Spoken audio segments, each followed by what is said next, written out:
dementia, and I will explain all of the linguistic concepts that I'm using that may be a problem for you. I understand I'm talking to non-linguists, and the same way I didn't understand a lot of other talks, I understand that you may not be familiar with some of the terminology that I will be using. Now, why are we interested in aging and communication within linguistics? In sociolinguistics, it's important to look how language is used in society, and with the growing number of the elderly, I think it's very important that we look at some mechanisms of communication with people who no longer exhibit the same behavior as neurotypical participants. The obvious reason why I'm interested in this is to find out, is there anything that we could actually do better about communication with the elderly?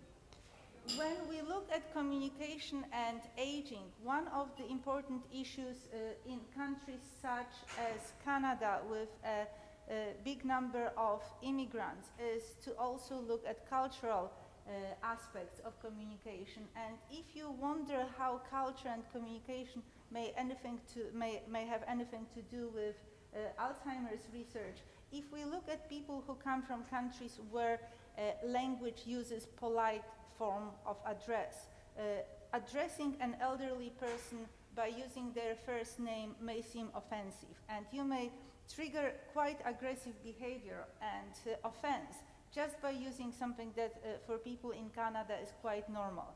So my father-in-law, who is in his 80s, whenever he's addressed by his first name, he responds, "Do I know you?" Because for him, being addressed by a young person using his first name is just simply not the appropriate form of address. So differences in cultural and linguistic background can create all kinds of additional problems in communication, and they can add to age-based stereotyping and the so-called ageism. Communication is also very important in the sense that it causes a lot of stress for caregivers. Most caregivers for the elderly are family members, and family members suffer a lot of stress. Emotional stress is one of the main types of burdens cited by people who care for persons with Alzheimer's disease or with dementia.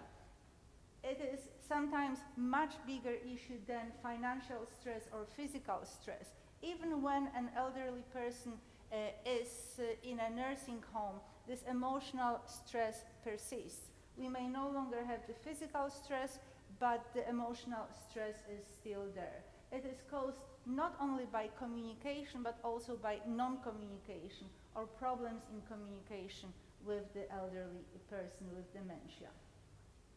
As I said, almost 60% of people quote emotional stress or stress related to communication as something that is particularly important for them. Now, why is emotional stress linked to communication? What is it about communication that causes this stress? And is this stress different for family members and different for other caregivers who are not related to the patient? One of the main issues that cause stress is the fact that can be summarized by one of those quotes. It's the same face, the same voice, the same intonation, but the words are so out of character. And people wish that they could start all over again, that the person that they knew would be back. But that person cannot be back. So we have to learn to communicate, even though we find it so difficult that the person that we know and love behaves so much out of character. One of the people interviewed in the so-called Alzheimer project, which is a project that was started by Maria Shriver in the US, says about his communication with his wife. And if you get upset with me, not remembering, I don't have the ability to step back and relax. So we are both going into stress. The person with dementia cannot change. We, on the other hand, can adapt. If nothing else, we can at least change our attitude to communication.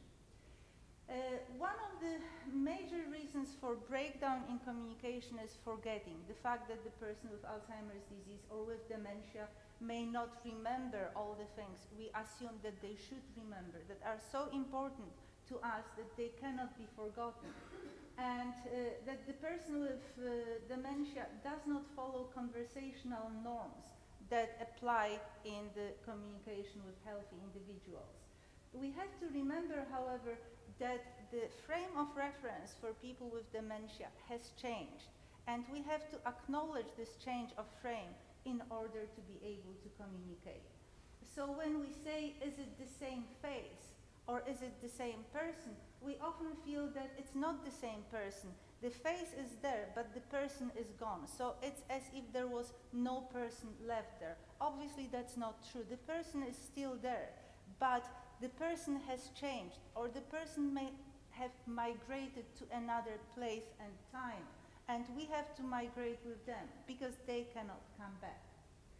So we are assuming that we are dealing with the same person because we see the same face, but this is not exactly so, and this is the reason for the communication distortion, and obviously this is also the reason for so much frustration that we experience in communication.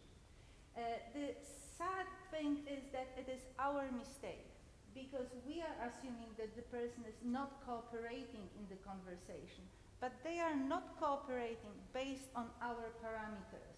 What we have to accept is that we are having a conversation with a person with a completely different set of parameters. So what do I mean by this? As a linguist, we look at things such as conversation, and we try to determine what a good conversation is. One of the linguists or philosophers of language who looked at conversation and what actually makes a good conversation was H.P. Grice. Grice was a British philosopher of language who worked first at Oxford and then moved to Berkeley, and he published, actually not he published, but his most important work was published after his death in a work, in a book called Studies in the Way of Words. What Grice says is that conversations are rule governed. So what are those rules of conversation? We assume that we all know how to have a conversation, but could we actually come up with rules or principles of conversation?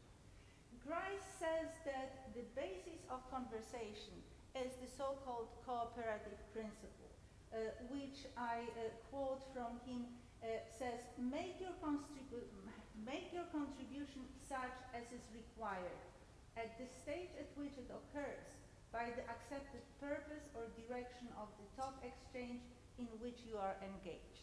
Now, what does it mean? If we were to translate it into simple language, we could imagine a situation where two people are trying to fix a car together. And person A says to person B, give me the screwdriver, or give me a screwdriver. So, sorry, I'm Polish, I always mix up the articles. And if I say to someone, give me a screwdriver, what I expect is that they do give me a screwdriver and not something else. And that they give it to me now and not 2 hours later. So generally we assume that in a conversation, our conversation partner will try to be helpful, will try to cooperate. And this is what we normally do when we have a conversation.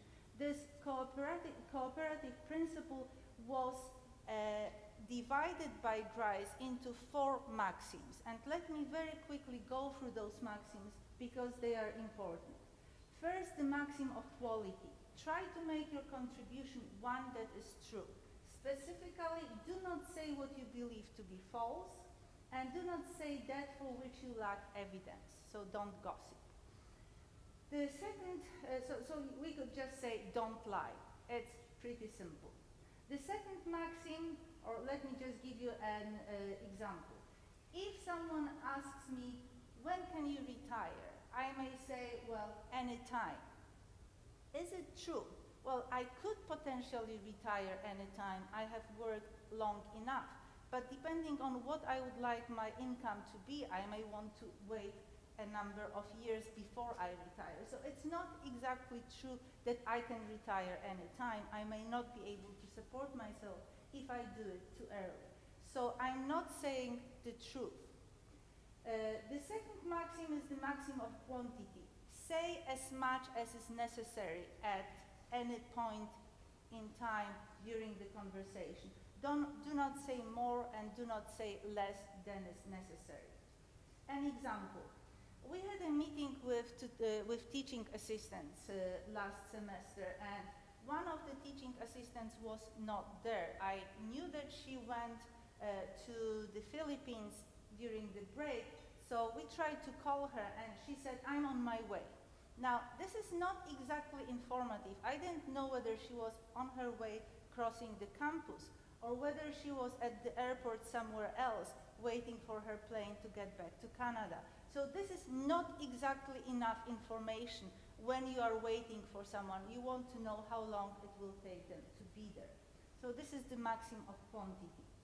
Say enough, don't say too much or not enough. Maxim of relevance says make your contribution relevant. If we ask someone what's 2 plus 2, we expect the answer 4 or 5 if they don't know how to add up. We don't expect an answer like a name of a color because it's not relevant to the conversation.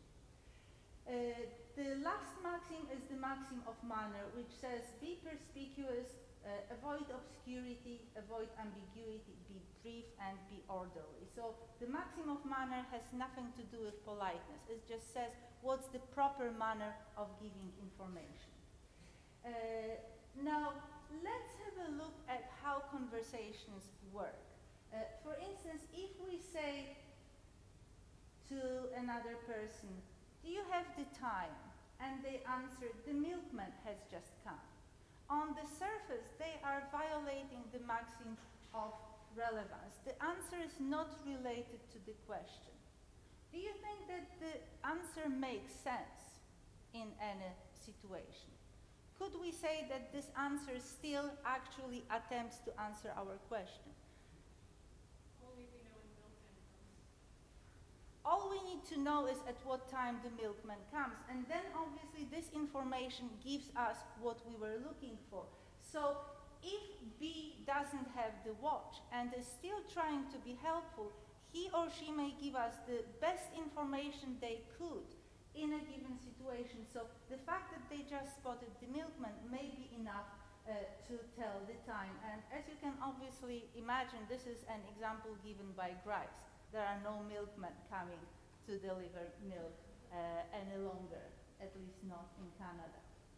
So the situation where people say something that actually violates the maxims, but is still related and still fits within the cooperative principle is in linguistics called conversational implicature. We say one thing, but we think something else. And we know that the person we are talking to will be able to guess what it is that we were talking about. So if I talk to my husband and ask, will you be home for dinner? And he says there's a lot of traffic on 401.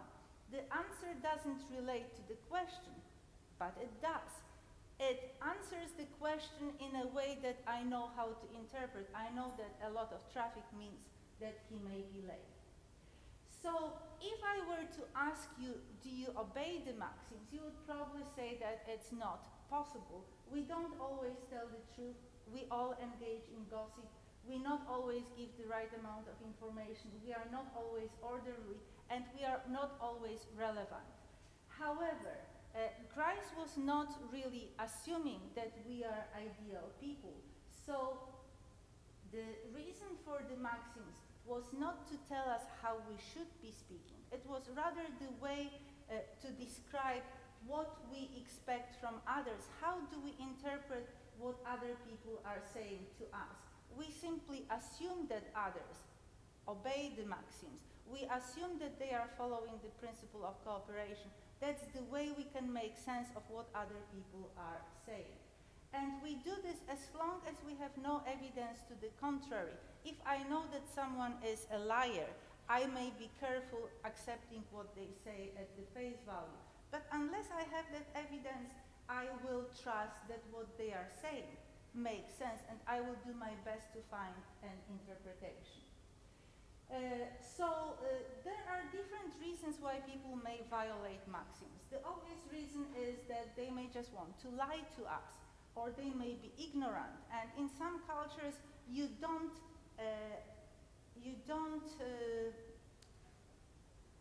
admit that you don't know the answer. You will give an answer to show that you are knowledgeable, even if you know that it is a lie. So there may also be situations where you just want to tease someone, or you want to exercise irony. So if I ask someone what's the weather in Egypt like, and they say it always rains, hardly ever a sunny break, unless I really have no idea what the weather in Egypt is like, I will know that it's an attempt to be funny.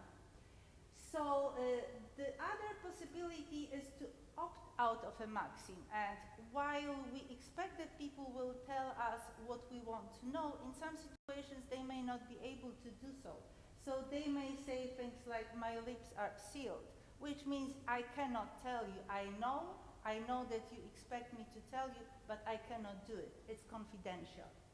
So those are the typical situations where people violate maxims intentionally for reasons. The other situation is the situation where we flout a maxim. That is, we violate a maxim in such a blatant way that the other person has to find an explanation for it.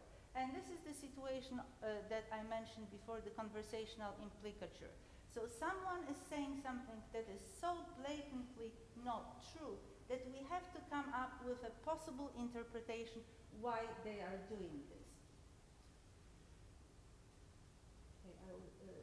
One example of floating a maxim is jokes. So when I say something like two monkeys walk into the bar and one of them says, it's so obviously impossible that we know it's an introduction of a joke. So we are very good at picking up conversational maxims.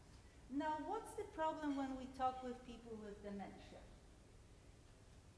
If the person who no longer is able to really engage in a typical conversation says something that violates a maxim, the hearer will quite likely correct them. And the speaker may then either accept the correction and say, oh yes, you are right, I made a mistake. Or they may not accept the correction. If they don't accept the correction, then we will naturally look for an implicature. We will naturally try to explain to ourselves why they are telling us things that we both know are not true. So, the problem is that with the elderly people with dementia, they pretty much violate all the maxims. And we know very well that they may repeat themselves, they may not say enough, they may not answer questions. They say things that we all know are not true. They may be using wrong names, they may not be recognizing people. They may violate the maxim of manner by being ambiguous, giving one-word answers that we don't know how to interpret. And they may also violate the maxim of relation by giving random answers. Or they may have no filter. They may say things that people normally wouldn't say. A lot of those violations may be attributed to forgetting. People think, well, elderly people don't remember, so they mix up things. And forgetting is very often in popular interpretation related to what in Polish is called rusty brains. So we think of our brain as a machine, and if that machine becomes rusty, it's not working well. But it's a metaphor that is really making the situation quite obscure. I don't think it's a healthy metaphor to use when we talk to elderly people. When we talk to someone with dementia, when they violate maxims, it's usually not done intentionally. And it's very important to recognize that those violations are not intentional. Some people at the mild stage may still be able to violate maxims intentionally, to create implicature or to tease someone. But most often this is a behavior that shows that they are not trying to intentionally offend someone, to intentionally make a joke. That's the way they converse. So we find it very difficult to deal with situations like this, especially when it is a person that we know very well. So if we are talking to a person with dementia who all of a sudden says, I want my mother to come and visit me, and we know that the person is 80 and the mother is long gone, it's very easy to respond, your mother has been dead for 30 years now. You should know this. Why do you keep asking for your mother? But it's a horrible answer because that person doesn't remember it. And you are making someone to relieve the death of the mother many times. So this is not a good answer. It's a hurtful answer. And the implicature reading of an answer that violates the maxim is not helpful. We lead the person to anger and frustration. Actually, both parties may end up with anger and frustration. And also with sadness, because the sadness on both sides. It's sad for me if someone does not recognize me. It's sad for them if they don't know why someone is getting angry at them. Another example is a situation where a mother and daughter are talking, and the person with dementia says, who are you? And the other person says, I'm your daughter Irene. And the mother says, I don't have a daughter. And the natural interpretation for the daughter is to be offended, to be hurt. How can they say that they don't know me? And we always find reasons why they are violating the maxim. Perhaps they never loved us in the first place. So this reading of an implicature is something so natural for us that we impose this reading on people who have no intention to produce an implicature. Maria Shriver gave a very, yes? What if somebody said that as a joke? Like, what if they had a funny relationship with their parent? Well, I think maybe at the mild stage of dementia it's still possible. I don't think it's possible later on. It is perfectly possible among healthy people. And then the implicature reading would be, it's funny, it's a joke, or I want to show that you are hurting me at the moment. But with people with dementia, I don't think that would be an intentional joke. I think it would be just simply that maybe somewhere they are in their head at the stage before they had children. No, but it just, you know how some people have a joking relationship with their parents? Mm-hmm. Would some people continue that through the dementia, or no? I don't think it would continue beyond the mild dementia. It may continue on the daughter's part, but I don't think it would continue on the... I understand. Mm-hmm. I just Yeah. wondered if it's not a good idea to I think at some point it may still be okay. At some point it won't be a joke any longer. Maria Shriver gives a very nice example of a conversation with her father who was in a nursing home, and there was a there was a highway not far away from the nursing home producing a lot of noise. But the father insisted that it wasn't a highway, it was a river. And there was no point to convince him that it wasn't a river, it was a highway. A much better idea was to have a conversation about rivers that he remembered from his younger age.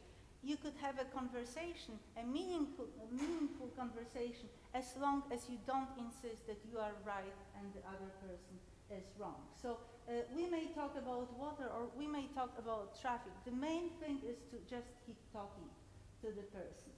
The other thing that is often escaping us, that verbal language is not the only means of communicating.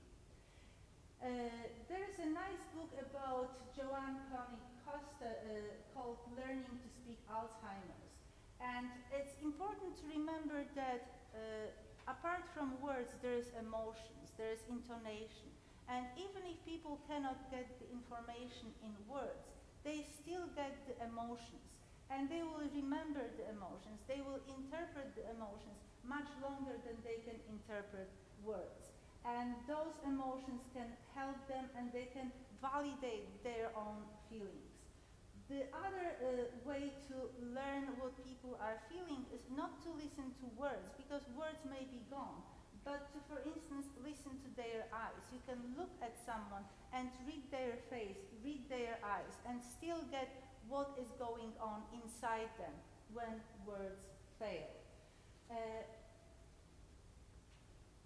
Catherine Braxton spoke about children, and I think it's very important to remember that children and other people with dementia are much better at communicating with people with dementia than healthy people are.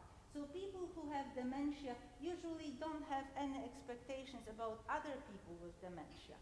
They don't confuse each other. They accept each other the way they are. And if we could have a comparison, it's a little bit like non-native speakers. Native speakers often have problems understanding non-native speakers. Non-native speakers usually understand each other very well.